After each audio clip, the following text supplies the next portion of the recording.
What's up, NBA fans? Welcome to another edition of King's Court. This is the NBA Draft Edition. We're really excited about this. I'm Andy. I'm your host. Along with me, I have Frank. You know, lost in the sorry for Jabari and rigging for Wiggins was the no heart for Smart campaign. Marcus Smart is my dude. Also along with us, we have Desmond. I am sorry for Jabari. Forget what Frank said. Sorry for Jabari all the way. I do have heart for Smart, though, but I don't know. Draft him, he might push a fan here or there. And in that amount of time that you guys were just talking about who you're clamoring over, I didn't have any time to make up something catchy for Dante Exum, so I'll just shut up. Well, not really, because I got to host this thing. We have a few draft-related topics, and we could even get have Mark Evans from our Sports Kings Pass the Pill basketball site join us at some point here. He was having a little bit of technical difficulties. I guess he's a Google Plus amateur. Yeah, shots fired. So we're going to start out with, we want to talk about the draft. The draft is Thursday here, the 26th, and we wanted to kind of each give a couple of players that. Well, let's go with our sleepers first, guys. We think will have the potential or most likely will be outside the lottery, outside the top 14 picks.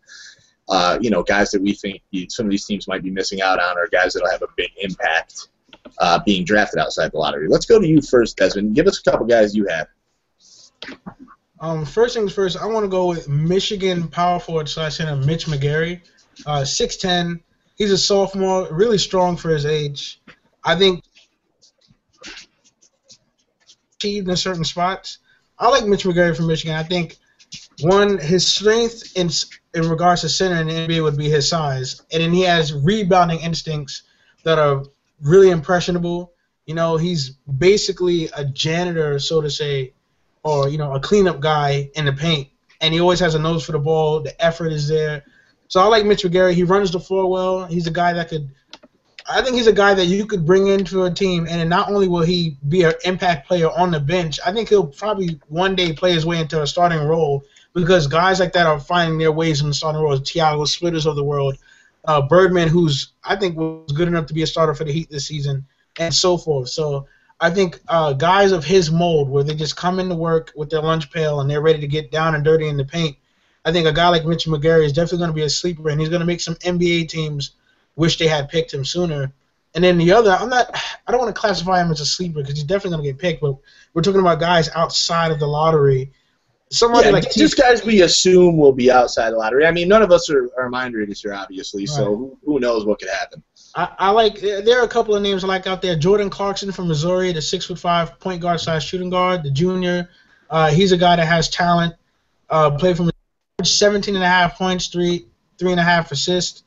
And given the fact that he is 6'5", he's athletic, and his assist to turnover ratio was mediocre. It was 1.27, but he played in Missouri. They really weren't that great of a team. So I don't know. I like him. He's quick. He's shifty. He's sleeper as well. I like T.J. Warren of NC State. I mean, he's a guy that's just remarkable. He's going to find his way into a bench with a team that's just a few tweaks away from completing the puzzle. And then last but not least, I think my favorite one is Jordan Adams from UCLA, the 6'5" shooting guard. This is a guy that is ready for the NBA, plays below the rim, but other than that, he's an excellent attacker. He's a great free throw shooter. I think it's around 84% for his in 2014. He's a solid shooter overall, 60.3% true shooting percentage, and respectable from the three-point line, 35.6. So I like him. He's slimmed down from the 220 that he was originally listed at. He's at 210 right now. I like Jordan Adams from UCLA, so that's my number one sleeper. And everybody watching at home, that was Desmond bringing you his 15 through 30 picks, all sleepers. And he's currently broadcasting from a psychiatric hospital by the looks of things out back there. Good thing there's something blue hanging on your wall there, else the rest of that room's white, even your headphones. You know what? I'm just too lazy to paint my own room, man. So let's go with Frank. Frank, and give us a couple sleepers you brought to the table tonight, unless Desmond took them all. So I'm going to start with my number 30 sleeper. No, I'm just kidding. T.J. Warren was one of my sleepers. I agree with Desmond. I think he'll find his way in the league. He's just a guy that can score in so many different ways. Yep. And those guys can always find a spot in the league. I mean, the Bulls seem like a perfect home for him, especially if they strike out on Melo, because they obviously need the scoring. But I'll improvise a little bit. Shabazz Napier was one of the biggest sleepers that I had. I've fallen in love with the guy watching tape and just the leadership that he exudes and just all the different elements he brings to the game. He's a little streaky. He kind of has a little Nate Robinson to his game where he kind of disappears for certain points and then he kind of bursts onto the scene. But I just love what he brings to the game. My main sleeper is Clay Anthony Early from Wichita State.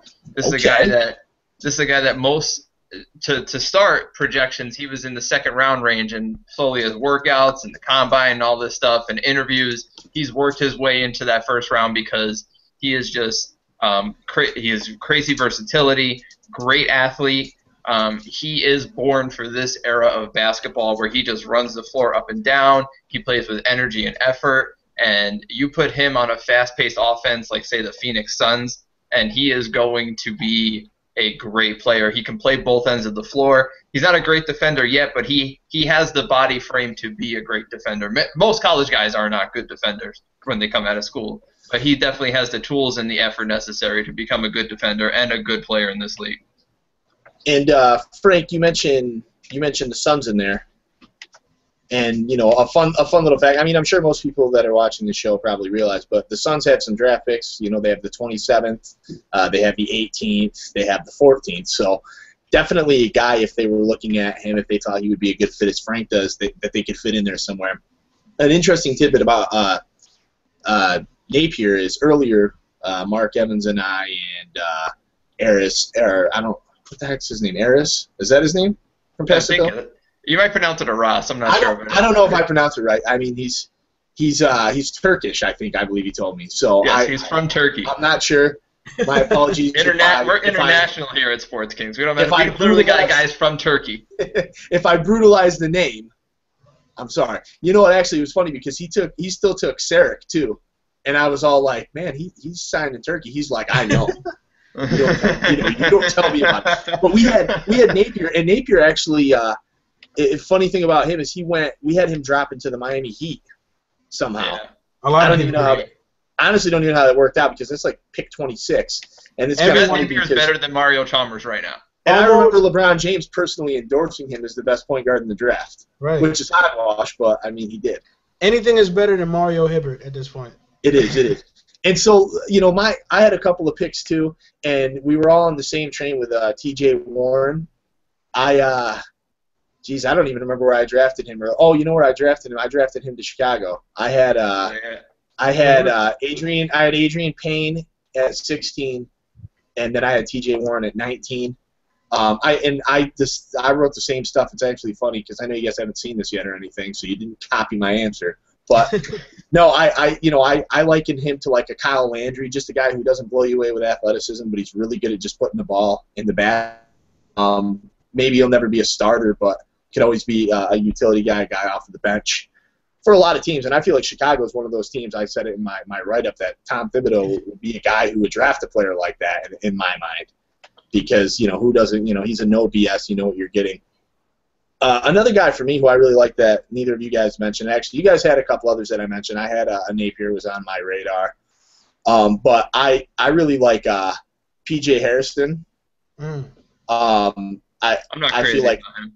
I do. I like him. I like the athleticism. The thing about this draft is I think there's a lot of like wing players who are super athletic in this draft, which it makes complete sense because the NBA is moving in that direction more so every year it seems like with really athletic wings. Look at a guy like Alfred Payton, the point guard. He's like moving up, and it's mainly. Well, I don't think he's outside the lottery anymore, or else I would have. No, said he's not. I mean, I think he's top 10 at this point. And it's looking that way. And maybe a couple weeks ago, we're talking about this guy being around the 22nd pick in the draft, and he showed up. Yeah. And it's mainly due to athleticism. Teams are raving about his athleticism. So Andy, I agree with you. Yeah, another one I had that I don't know he could fall in the lottery too is from UCLA is Zach LaVine. I feel like he's an athletic freak, and I mean crazy. He's like Joe. Yeah, and these GMs' eyes light up when they see him, and they want to play him at the 1. You know, just to try it, just to get that next, like a Westbrook prospect. But 6'6". Absolutely. I would personally love him with the Atlanta Hawks playing beside Jeff Teague. I think that would be just too much athleticism for any team to handle. But, I mean, again, you never know how these guys are going to pan out. They'll be jumping out the building at that point. Yeah, I think there's even talent in the second round, to be honest. Patrick Young. No one talks about him anymore. I love Patrick Young. I think a guy like Patrick Young can always play just because physically he has a lot of Ben Wallace qualities. Absolutely. For my eyes, I mean. But let's talk about a couple of guys we think are going to go too high, and this isn't necessarily a slight against anyone. Just guys that we feel perhaps they have a little too much hype. Maybe there's injury concerns, things of that nature. So let's go to you first, Frank. The first guy I pointed out was Noah Vonleh. I think that's how you pronounce his name. Yeah. Only because I think he's going to go ahead of Randall, and I think Randall's a better prospect, so I think Randall should be going before him. That's the only reason why I think he's going to go too high. I think him and Gordon, that's where I toss it up. I've started to lean towards Vonleh, but I can definitely see Aaron Gordon being a better player. So I think they should be going in a similar range as opposed to Randall should be above both of them. But my main one was James Young out of Kentucky. He started to fall a little bit, which is good. If he's going in the lottery, I think that's too high, just because you have such a deep draft. This guy is so raw. He's athletic. Right.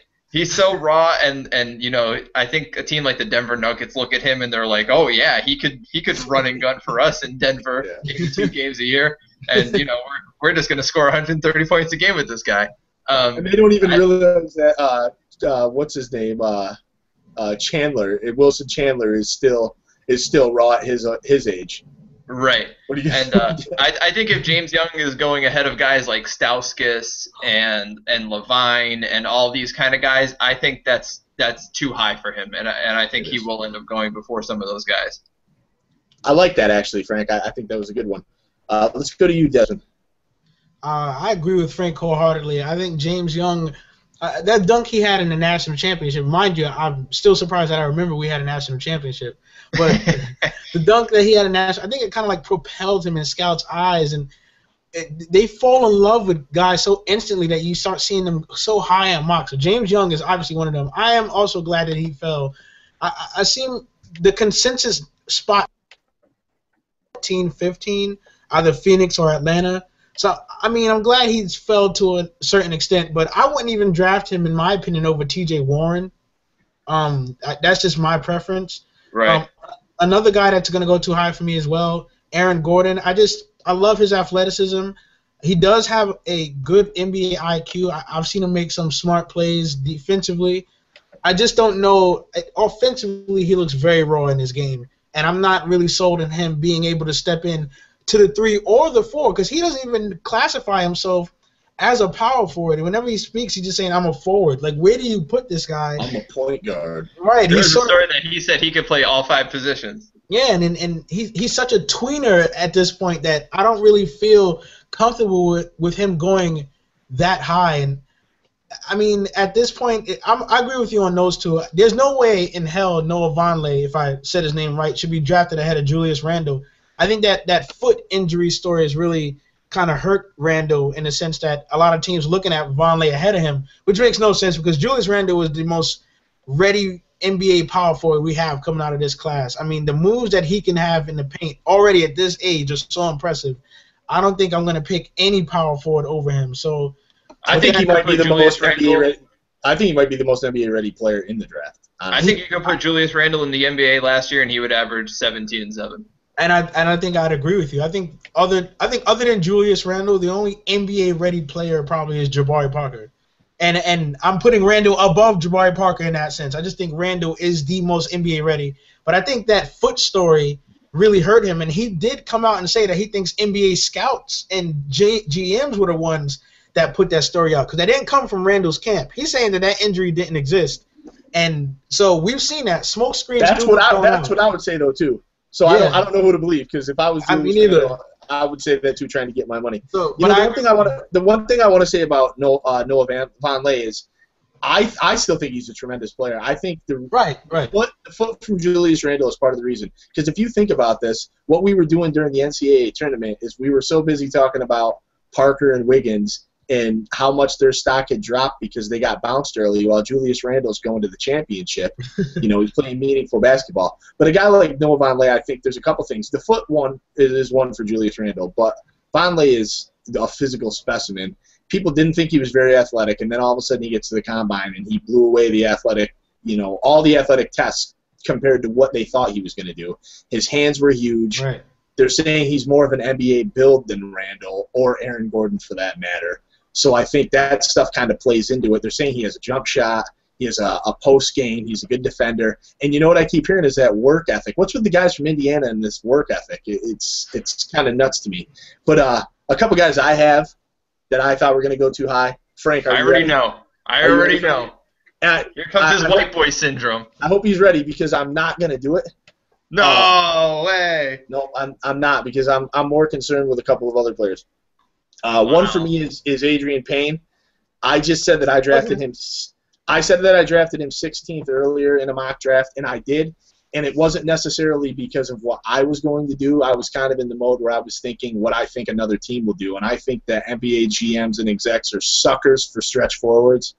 I think that we talk about a work ethic from like a Vonleh or like a TJ Warren who's going to be a guy who's like, puts the ball in the basket. I think Payne's kind of the polar opposite of these players. I think that he's a skilled player. I think he has talent. I think he has a post game, but I feel like I just watch him in the NCAA tournament too, and he's calling for the ball out behind the perimeter, and he wants to shoot threes too much. And I don't mind a big guy. Yeah, I don't mind a big guy who can shoot the three or shoot a consistent jump shot. But I do have a problem with a big guy who falls so in love with that they turn into Jay Smooth, and that rules their world. It kills me. So I think if he goes somewhere between 10 and 18, to me, I feel like that's a little too high because I think there's going to be other guys that deserve it more. Another guy for me is Tyler Ennis from Syracuse. I feel like he's somewhere in the same positioning as a Payne, and I don't like him. I think that I probably have 5 guys who can play point guard that I would take before him. Let me think. Exum, Smart, Payton. I'm split on what Levine is going to play. And then Napier. So there's 5 that I can think of right there that I think. I guess it's a little bit of a stretch with Levine because I don't really know what he's going to play. He is probably a 2 guard. But if they try to play him at point guard, I can't really think of anybody else. So maybe only 4 ahead of him. But the thing is Ennis is probably going to go before Shabazz Napier. Absolutely. I think he absolutely will. And I think a lot of it was because, one, Syracuse is a high-profile team. People, tend to watch that. Another thing is I kind of think that, like Michael Carter-Williams winning Rookie of the Year coming from Syracuse, they're polar opposite players. But one thing that really helped Ennis is he had that one ridiculous game winner, and it's like a dunk. It's like we're talking about remembering dunks. Scouts see that, they remember that, fans remember that, and fans want this guy too. So I feel like those are my guys. We need to pause for a second. I'm just so happy that you've come around to the Great White Hope. We're not saying I like Doug. Even though you didn't come around, you just didn't include him on your little snub list here. But Doug Big Buckets, the hate is real. Don't let Andy get you down. White boys can still play. The Great White Hope. We see you. We see you, Dougie. No, he's so bad. And you want to know why? Let me tell you honestly why I did this. Because I'm trying to cover my own ass because he's going to end up in Orlando with that 12 pick. Yes, and then I can't say anything. Now I have to like him. It's going to be I can't wait for all the cliche teach him how to Dougie headlines after he hit the game-winning shot. It's going to be beautiful. Oh, and so you're going to see me in a Nike shirt that says "Teach me how to Dougie" with Orlando colors next year. So I'm not even on the back. I can't even fake it. Andy, on the back it's going to say #McBuckets. Absolutely. McD-League. Let's jump into the next one. The next one will be really short, and then we'll end it with the one I think is our really good one, a really good topic. So the next one is what's next for Joel Embiid. Talk about a tragic story, basically. Nobody died, obviously, but to kick off the draft, this guy was like, first it was all about Wiggins and Parker, then it was kind of all about Embiid, and then that kept carrying over from the end of the NCAA season into the workouts. He most recently blew the Cavs away, reportedly, and then now all of a sudden bam, broken bone in the foot. And how far? Let's first talk about like what's next for this kid. How far do we think he's gonna fall, Desmond? Like what do you see happening here? Like I said, this is the one thing that just kills me about drafts. This happened with the NFL draft too. Whenever injuries appear and the team and the player is supremely talented, you hear about these smoke screens. You hear these smoke screens, so you don't know whether to believe if he's gonna fall or not. But if there is going to be a fall, I believe it's going to be around to 5 or 6. I don't see him getting to 8 or 9, or even 7 for that matter. I don't see him falling past those spots right there. So the lowest I can see him landing is either Utah or Boston if they don't trade up or make a move. I just don't see him falling that far. Joel Embiid is supremely talented. Like I said, I don't believe he's the best fit for Cleveland, but as we discussed in the last show, he is the safest pick. He is one of the more talented players, if not the most talented player in this draft. He does have a jump shot. I don't know if it's as NBA consistent as it's going to be when he comes in, but he has one. And I always tell people, if a big man has a jump shot, he needs to immediately watch Tim Duncan film and see how to utilize that jump shot, those bank shots, get them going in.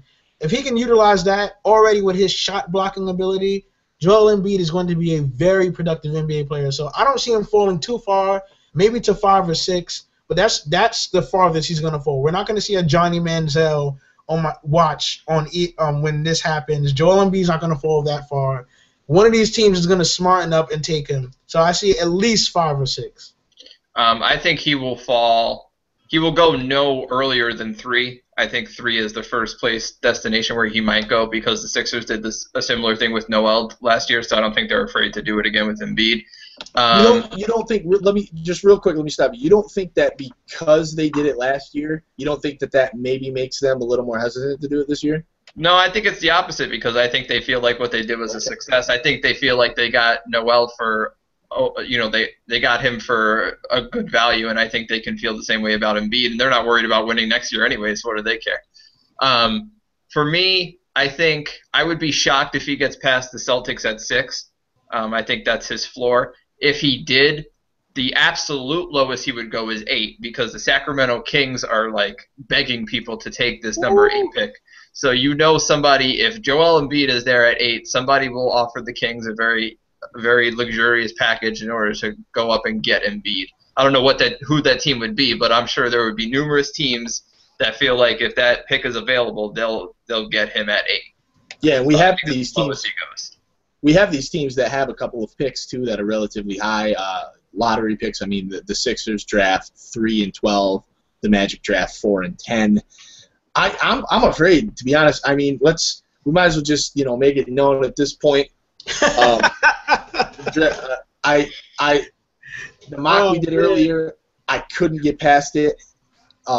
It went Wiggins, Parker, Exum, and then it was my turn again, and I drafted Embiid for the Magic, and I didn't. Oh boy!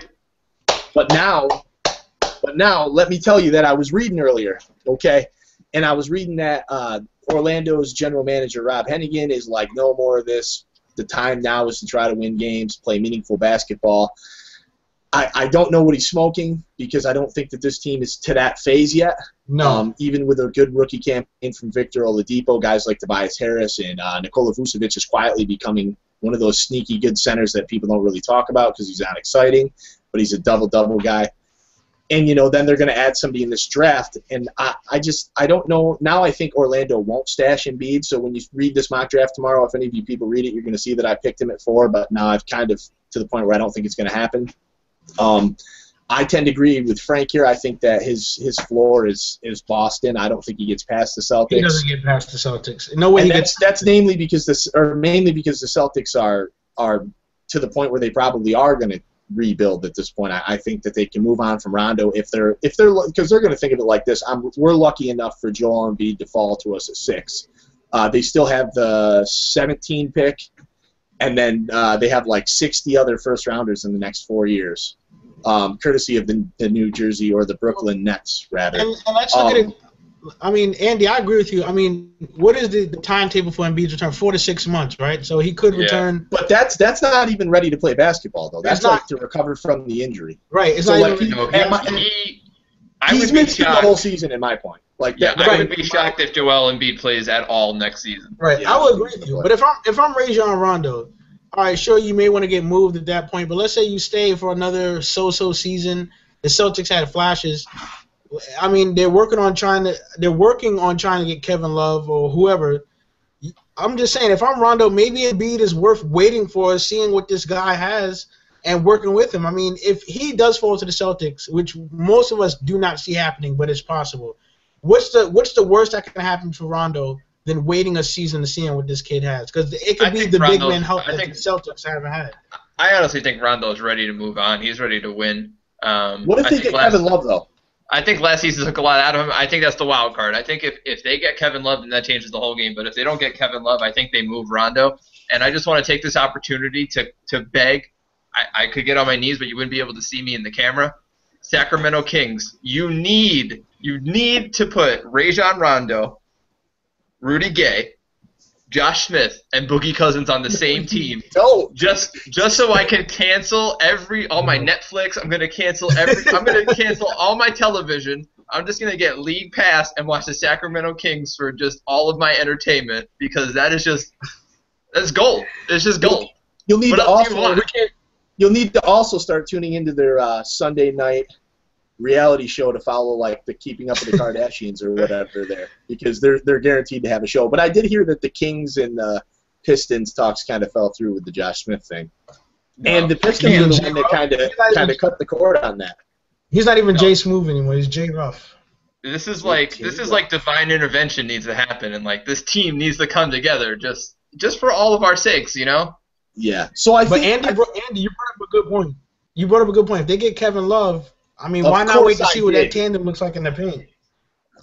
Yeah. No, I feel like if they were able to do something like, I mean, either way, if Kevin Love goes to Boston, Rondo doesn't want to leave anymore, I wouldn't think, because Frank and I, we've talked about this before. Boston is in the playoffs with Kevin Love and no other changes, really. So right. If they're able to land Kevin Love, and I think then they're begging to draft Joel Embiid at 6, because now they can wait, because they're going to get a little playoff run next year despite not having Embiid. And actually, maybe he can come back and play. But then that following season, you're starting off with Embiid, Kevin Love, Rondo. I mean, that's probably, if Embiid's anything that anybody thinks he could be, that's a pretty tough start. Well, I would assume any deal involving Kevin Love is going to include that number 6 pick, though. So they probably wouldn't even have that pick. Yeah, and that could be the case. Very true. So let's go to our last topic here. I have no idea. I haven't been keeping track of time. I don't know what's going on here. That's my life, people. So we got all night. We do have all night, but people are going to be looking at this thing like 1.5 hours. I'm not watching that, bro. So let's. Yeah, they can kick rocks. We don't need you. No, we do though. Now Frank's yelling at the viewers. Watching. So let's go. Initially I was thinking we would talk something about like a couple of teams who have the best shot at trading up. Let's just talk. We decided to talk about one scenario, one team that's able to get that number 1 spot from the Cavaliers. I just had a moth fly in this open window and land on my computer. What team do we think could send the best package to the Cavs in order to, secure that number 1 spot? Now you can see this thing flying around in the background. What's going on here? I'm under attack, guys. What team, even teams that we haven't heard anything reported about necessarily yet, because I know a few teams have been in talks with the Cavs about that number 1 spot. But what team do we think can offer the most? Let's go with you first, Desmond. Well, I mean, we've been seeing a whole litany of package deal rumors that are going around. I want to go with the Utah Jazz package. I mean, I'm not big on Derek Favors, but I'm not too low. And I do like Alec Burks. And then the number 5 pick is not bad to have, considering that Joel Embiid, if you still want him, can still slip down to 5 if all goes, if we're hearing that he's going to fall, and we don't think he's going to go lower than that. You get Derek Favors in there. Alec Burks will add to the perimeter. You still go with Joel Embiid, and quite frankly, Derek Favors is an upgrade from Anthony Bennett. So I do like the Jazz package. I'm an upgrade from Anthony Bennett. Move, considering that you have Jabari Parker reportedly tanking on purpose to Cavs workout. obviously you're not quite sold on him if you're going in between him, Jabari, Embiid, Jabari. So just go with Embiid. Take what you can at 5. If he falls there, you still get a good player, whatnot. You get Alec Burks. You bring in Anthony Bennett, and just see what happens. You still have Spencer Hawes, who I still believe was a great pickup. He'll help them. 7'1", 245 pounds, can shoot from the perimeter. Improve your paint play, improve your perimeter, still get the number 5 pick, still get a shot at Joel Embiid, and see what happens. And if Jabari Parker did that, I'm talking to you. You need more people. If you really take that, because you would rather go to Milwaukee than Cleveland. I'm ashamed. I'm ashamed. Did Jabari Parker forget that Larry Sanders and OJ Mayo are still on the Milwaukee Bucks? And Brandon Knight too. Who would look at the situation and be like, you know what? You know what I want to do? I want to go play with OJ Mayo. Yeah. That's a great idea. I don't even think he was thinking in terms of basketball. I think he was sitting there and going, Cleveland Browns, or just go watch a Green Bay Packers game. I think he was doing that. Well, then he's from. I mean, the big thing is he's from Chicago, and Milwaukee's that's true. From Chicago. So his home values and his religion, which is why Utah is a big thing for him as well. His home values and his religion are like big to him. So the proximity to home is big, and maybe he thinks he's talented enough to improve this Milwaukee team. I don't know, but and he's pulling the Butch McRae from Blue Chips too. If he wants to go home. If he really thinks he's talented enough to make OJ Mayo a good player again, he really does need more people. Like he needs like the LeBron. Like you remember the LeBron meme where he's taking all the fans to Cleveland with him now. Like he needs that many people. That's how many people Jabari needs. Man. He took him off. I forgot Brandon Knight was alive. I still thought he died from that DeAndre Jordan. He died from DeAndre Jordan. He actually played pretty well last season. Anyways, when we first posed this question, I was thinking that the Orlando Magic offer of 4 and 12 and Aaron Aflalo was like a king's ransom, and I didn't see how the Cavs could reject that offer. But if you're thinking like in this draft, depending on how you evaluate the players, with Embiid gone, well, injured, the draft does seem to take a pretty big fall after the top 3, Exum, Wiggins, and Parker. So, like, if you're getting the 4 and the 12, how valuable is that if you're not getting one of those top flight guys? 2 weeks ago you're getting either Embiid, Wiggins, Parker, or Exum, and then you're in the clear either way. So instead, I actually think that the better offer would be the Philadelphia offer, where you get the 3 pick. And probably either Thaddeus Young and or Michael Carter Williams. They could even do the 3 and the 10 and Thad Young. Some form of that. I think that's the better deal, because then you're still down to 3, and you're still guaranteed either Parker, Wiggins, or Exum. And if you value those guys pretty close together, as most people seem to be doing, especially as Exum is starting to rise, with his like mystique, the Australian mystique that nobody's actually ever seen him play basketball. Pretty much. Right. I think that would be the better package if you are going to trade the first pick.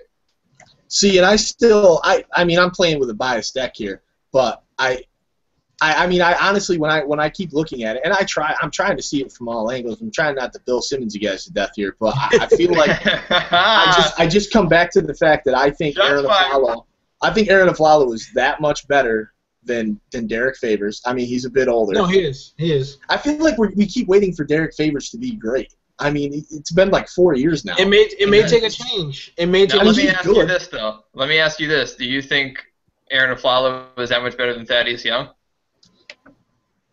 I can't say anything bad about Thad. I like Thad. Listen, I have never seen Thad play winning basketball. Then again, I've never seen Aflalo play winning basketball.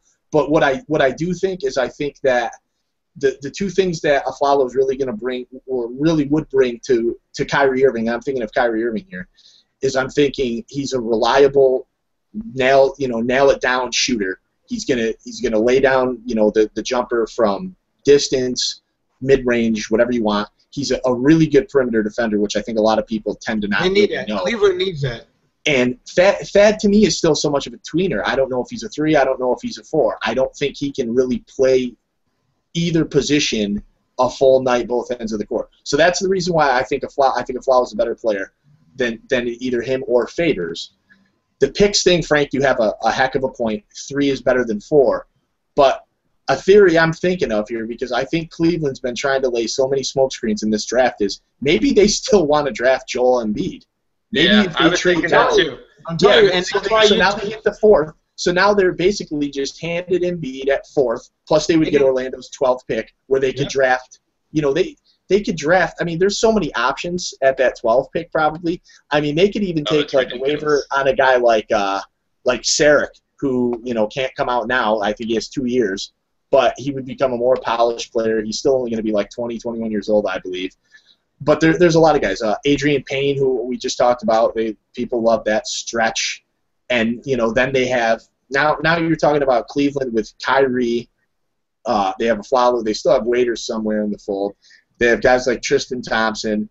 And then they have a couple of players like Embiid who they're going to sit on for a year. And then they have another guy, whoever they were able to draft at. Yeah, I mean, if you're Cleveland and you're still sold on Embiid, I mean, then that Magic trade is just like that is a king's ransom, because you're getting the guy you probably would take at 1 at 4, and then you're getting 2 more assets with it. It's like, I mean, how do you go wrong? And the other thing I was thinking for the Magic is, and I started thinking about this today, for me, Orlando has been, I'm sorry guys, I'm blabbering with you, Orlando, I'm a Magic guy, but they've been stacking these assets for a few seasons now, and that's all it's been. It's been a game of, I don't care, what we need. We're drafting the best player available. We're taking the best player.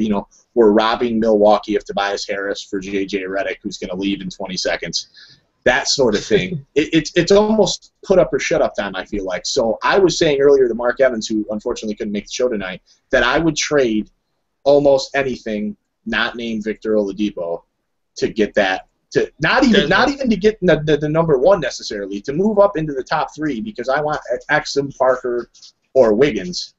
Did you see how he said he wasn't going to go all Bill Simmons on us, and then he went all Bill Simmons on us and just started talking about the Orlando Magic again? No.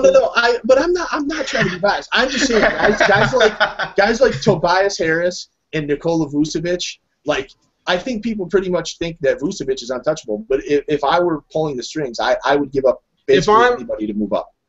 If there's one thing about the Magic, though, that you guys had me thinking about before the show, and I wasn't even thinking about it. I was on my way to go get a haircut, as you see, looking shiny. And when the Magic trade came up, I was sitting there thinking Orlando has to do anything and everything to get this done. If they can convince Cleveland to get this done, you need to get either Parker or Wiggins. Mostly, in my opinion, Wiggins. I think the best fit for Andrew Wiggins right now is either Cleveland or Orlando. I just think he just keeps popping up in regards to fit, because he is one of the top 3 talented players in this class, without a doubt. But defensively, he is out of this. I don't think people really realize how good he is defensively. I keep bringing this up. Go back to his game film and watch. What he won't bring offensively, he will bring defensively. Can you imagine the slashing and dashing between Victor Oladipo and Andrew Wiggins? It'd be ridiculous. I don't think anybody really truly understands the floor spacing Orlando would have, the transition baskets they would have, the flying around defense they would have. That's a perimeter tandem I'd put all my chips on the table for. Yeah, and I'm currently in love with a Marcus Smart, Victor Oladipo backcourt. Like, that's what I have that's what I'm sold on. And I would love to go all Andy Simmons on you here and talk about the Brooklyn Nets, but we don't have a draft pick. We don't have a draft pick until like the next presidential administration. Like, there's gonna be like 3 presidents between now and the next time the Nets have a draft pick. So I don't know. I guess I'll start studying for the 2027 draft and get back to you, see who they're gonna take. And I do want to shout out Marcus Smart, because I feel like anybody who talked to me, a month or 2 ago knew that like I was in love with Marcus Smart. This was really before Dante Exum like took off, and I still do like Marcus Smart. I know he had a couple mediocre workouts with the Magic this year. I think it was actually 2 workouts that both were less than stellar, but I still got love for Marcus Smart. I mean, I think Marcus Smart is my sleeper to be the best player in the draft, bar none. My sleeper pick. I don't think he's going to be, but I think it's a legitimate possibility, and I think he has the best shot of any guy not named Wiggins or Parker to do it. Well, the thing about the whole dynamic between Dante Exum and Marcus Smart, for me, that just Dante Exum doesn't even see himself as a point guard. Everybody's saying like point guard, but he's listed as a shooting guard. Marcus Smart is the one that's listed as a point guard. So if you need someone to run the show, from what I've seen, because I have watched Dante Exum tape, because it just doesn't make sense to talk about Dante Exum and not watch his game film. Like, you don't know what you're talking about because he's just not in the States. You don't see him play. But from what I'm watching between Marcus Smart and Dante Exum, and Frank, you brought this up, the Kobe comparisons with Exum, I'm not sure if you want somebody to run the show, that's somebody you want to pick. I mean, I watch a lot of Marcus Smart. He is someone that can run the show. He is someone that, especially with explosiveness, sometimes, and just sometimes, he reminds me of Derrick Rose, just explosiveness in the lanes. And he has better court vision, in my opinion, than Derrick Rose in regards to passing the ball. So he's someone he's someone, if I wanted someone to run the show, I'd go with Marcus Smart, because Dante Exum is a bit more of a finesse scoring type rather than let me set these guys up. He does have a pass first mentality, but I've seen more of Dante Exum score first, while Marcus Smart is a bit of let me be aggressive, create space with my aggressiveness, my explosiveness, and kick it out to whoever is open. I think he's a scorer too. One thing I didn't know. Shout out to Brandon from Sports Trap Radio. I think that's the name of it. I was just on another podcast with him.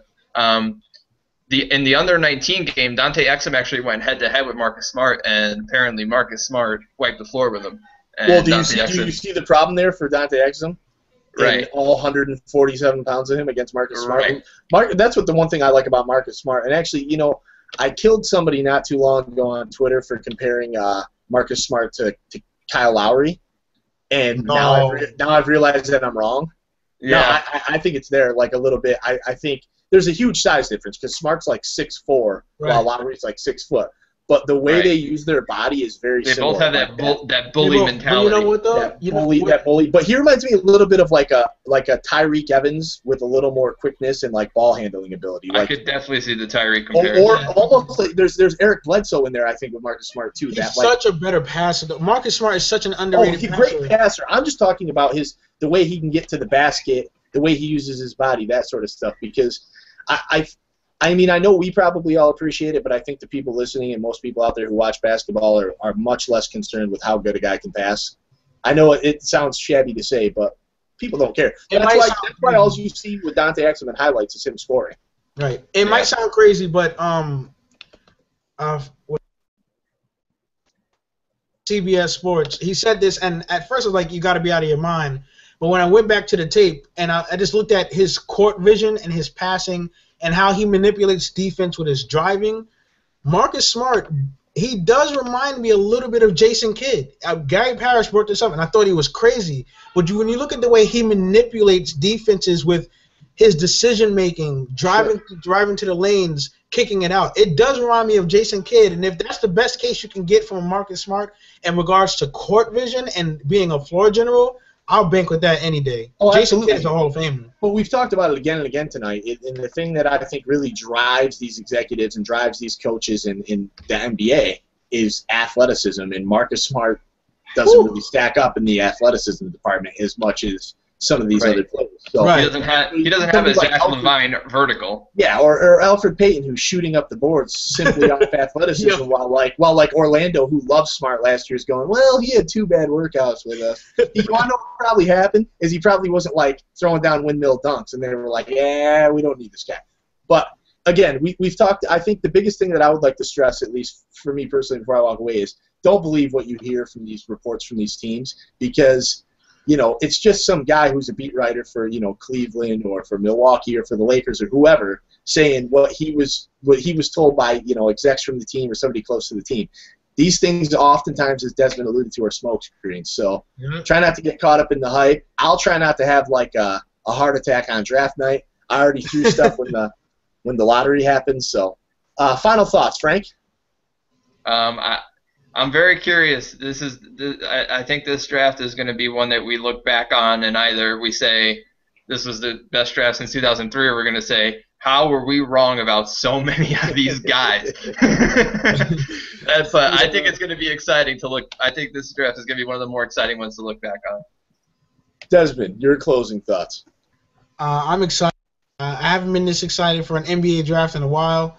The talent here is very top-heavy, and on the list, there's a lot of talented guys after the top heavy.